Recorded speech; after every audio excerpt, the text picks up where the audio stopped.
I think part of the reason for me dabbling in 3D for this project was, well, firstly, out of insecurity. I became quite insecure at the beginning of this animation that like the character design process for me was difficult. And I started to like get in my own head and think to myself that I wasn't able to draw these characters consistently from multiple angles. I just kept on thinking like, oh, I'm making mistakes like drawing this character from this angle. The character doesn't look the same when I put them at this angle as opposed to this angle. And I was like, right, I need to solve this once and for all.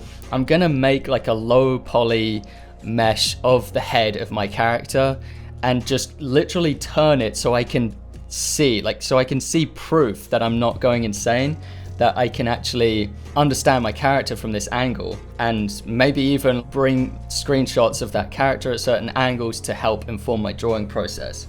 I'm glad I did it. I didn't end up using the mesh in anything, but it was good for me to make the mesh like the model of the head, because in doing so I did get very familiar with the head of my character.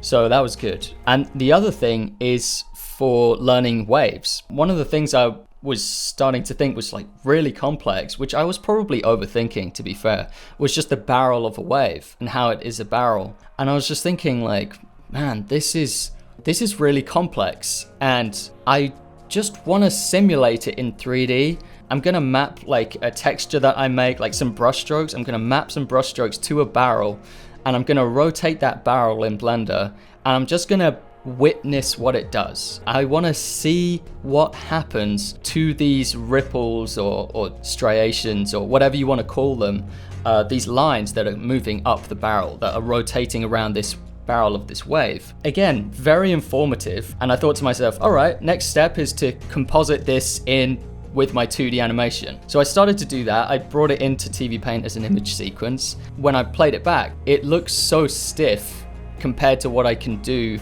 with 2D. And really, the important thing I had already done. Making this simulation in Blender, that was the major thing I needed. It wasn't that I actually needed it line for line to be brought into TV Paint.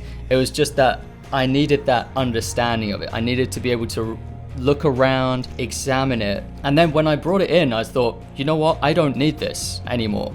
Like, it served its purpose. So I just continued to draw the whole thing. And the drawing, I was able to distort it in cool ways. I was able to manipulate the scale and things quite freely. So it ended up working out okay. But those were my two, I think those are the only two times so far that I've been using 3D in this project.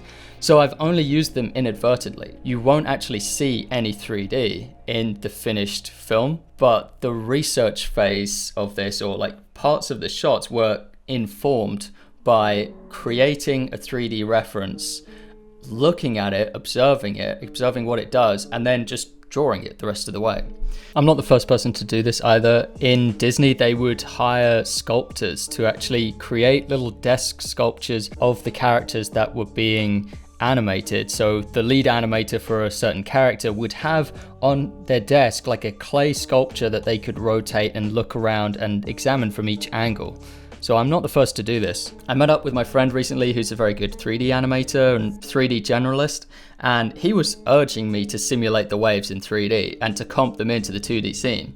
I get where he's coming from. In 3D, you can simulate realistic looking waves with like the click of a few buttons, and he's a 3D animator, so that's his tool. But I'm not gonna do that.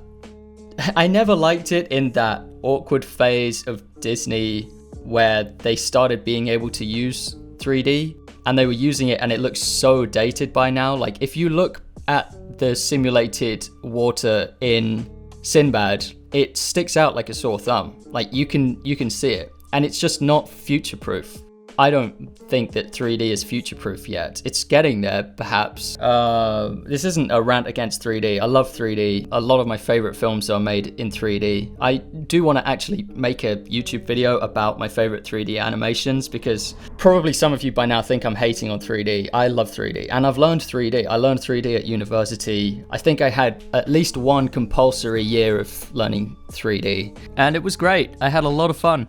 just in case you guys think I'm hating on 3D. I want every line in this film to be drawn pretty much by hand. I think the look will be more cohesive that way, just by default. I also value the deliberate nature of 2D. The deliberate nature of hand-drawn animation, where everything is important in a 2D animation because it had to be drawn. Like, every water splash, every bubble has significance because the animator chose to draw it by hand every frame. Well, that's the principle, at least. Like, if an animator chose to take the time to actually draw that line in, or that dot into the scene, it gives it significance, you know? It means, like, this animator thinks that this thing is worth your time because he spent a long time drawing it. Keeping that reputation within 2D animation, at least traditional frame-by-frame animation, is a good thing in a way. Anyway, that's my ramblings for this update on immersion.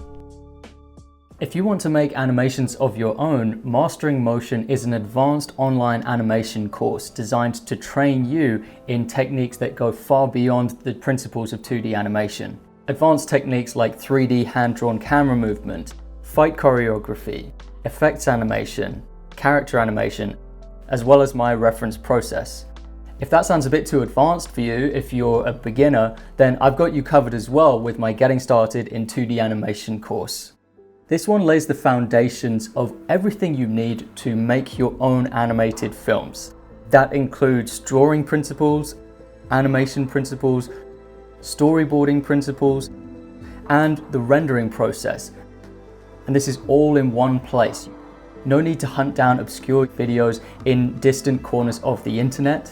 We build you up with animation exercises that grow in complexity as you learn more. It's a course that will help you to develop the ability to fully realize on the screen whatever crazy ideas are going on in your head.